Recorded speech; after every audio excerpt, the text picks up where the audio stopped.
Welcome back. देखो, जब Mendel ने मोनोहाइब्रिड क्रॉस दिया तो उसने दो लॉ दिए। उसने पहले दिया लॉ ऑफ डोमिनेंस और जो सेकेंड लॉ दिया that was law of segregation. अब देखो ये लॉ कहता क्या है। This law basically indicates about the non mixing of allele. देखो हमारे पास क्या है, हमारे पास दो अलील है।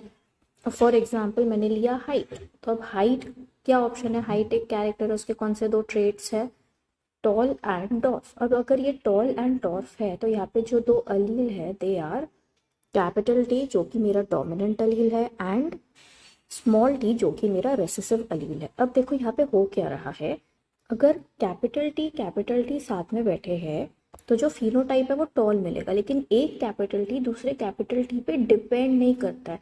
देखो जैसे मम्मी पापा, मम्मी काम करने अपना अलग जा रही है, पापा काम करने अपना सुबह जॉब करने अलग जा रहे हैं, तो वो दोनों इंडिविजुअल आइडेंटिटीज हैं। हाँ जब वो घर पे आ रहे साथ रह रहे तो हाँ वो एक दूसरे पे डिपेंडेंसी नहीं बता रहे लेकिन साथ में एक्ट कर रहे हैं।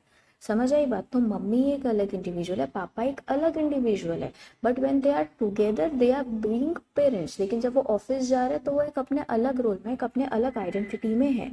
अब जैसे कैपिटल टी और स्मॉल टी है, हो सकता है कि पापा डोमिनेंट हो ओवर मम्मा और मम्मा रेसेसिव हो, लेकिन इसका ये तो मतलब नहीं है ना कि मम्मा खुद को एक्सप्रेस नहीं कर सकती। हाँ जब दोनों साथ में, जब कैपिटल टी स्मॉल टी साथ में है तो जो आपको फिनोटाइप मिल रहा है दैट इज डेफिनेटली टॉल। समझ आ रही है बात।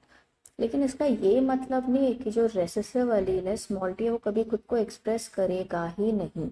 इसका मतलब है कि अलील कैन नॉट मिक्स टुगेदर, क्योंकि कल को जब F2 जनरेशन के लिए हम लोग क्रॉस परफॉर्म करेंगे, अब सपोज मैंने लिया हेटेरोजाइगस कंडीशन, तो कैपिटल टी स्मॉल टी का crossing capital T small T से कर रहे हैं। अगर वो मिक्सिंग ऑफ अलील होता तो स्मॉल टी कभी कैपिटल टी को छोड़ ही नहीं पाता, लेकिन यहाँ पे छोड़ के गया कि नहीं वो गैमेट बनाने।